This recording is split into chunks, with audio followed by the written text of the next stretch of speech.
Bonjour à tous et bienvenue dans cette nouvelle vidéo où nous allons voir ensemble une incroyable carte appelée la carte de Peri Reis ou appelée la carte du Nouveau Monde.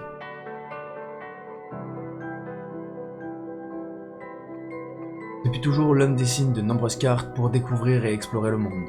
Et avec les évolutions technologiques, les cartes ont bien évolué. Aujourd'hui, on peut même faire des itinéraires grâce à notre téléphone, mais à l'époque, la plupart des cartes étaient dessinées à la main ou peintes.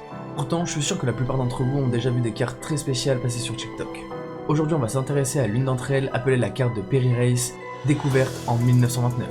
Cette carte remet en question depuis longtemps les connaissances que nous avions à l'époque sur le monde. Cette carte aurait été découverte en 1929 lors de la restauration du palais de Topi à Istanbul. Elle aurait été découverte parmi d'autres documents complètement poussiéreux et enroulés. D'après les experts qui ont étudié cette carte, elle aurait disparu en 1513. Pour eux, elle aurait été dessinée par un Turc nommé l'amiral Peri Reis. Et il aurait également réalisé une vingtaine d'autres documents datant de l'époque d'Alexandre le Grand.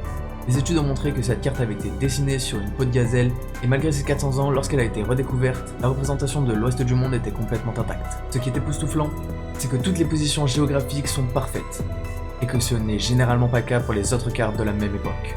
En revanche, il y a bien d'autres points sur lesquels elle est plus mystérieuse. Selon la plupart des historiens qui se sont penchés sur le sujet, les cartes de l'époque ne peuvent pas intégrer les longitudes avant le XVIIIe siècle.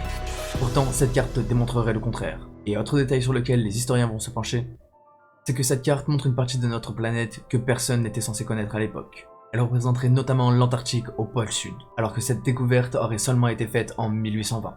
Mais c'est pas tout, car elle montre l'Antarctique, mais elle montrerait notamment l'Antarctique dépourvue de glace. Or, les scientifiques ne sont en mesure de dire qu'il n'y avait pas de glace sur l'Antarctique depuis seulement 1958. Alors comment cet amiral aurait réussi à réaliser une carte aussi précise en 1513 ?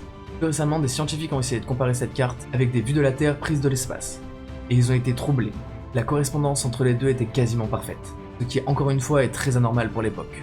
Certaines personnes vont alors lancer la théorie qu'il pourrait s'agir d'une ancienne carte faite depuis le ciel, et qu'elle aurait été réalisée par une ancienne civilisation qui possédait une technologie bien plus avancée que celle que nous connaissons à l'heure actuelle.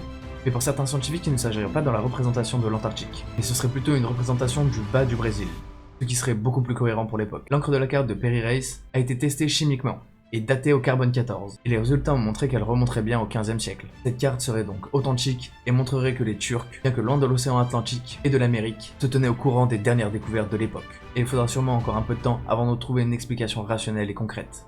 Et voilà, c'est déjà la fin de cet épisode, j'espère que ça vous aura plu, n'hésitez pas à me le dire dans les commentaires, et si vous avez d'autres sujets comme ça que vous voulez que je traite dans mes prochaines vidéos, si les mythes et les légendes vous intéressent, vous pouvez aller voir mes autres épisodes, vous pouvez liker, partager et vous abonner. Nous on se retrouve dans un prochain épisode, c'était Kiko on Fire, peace out.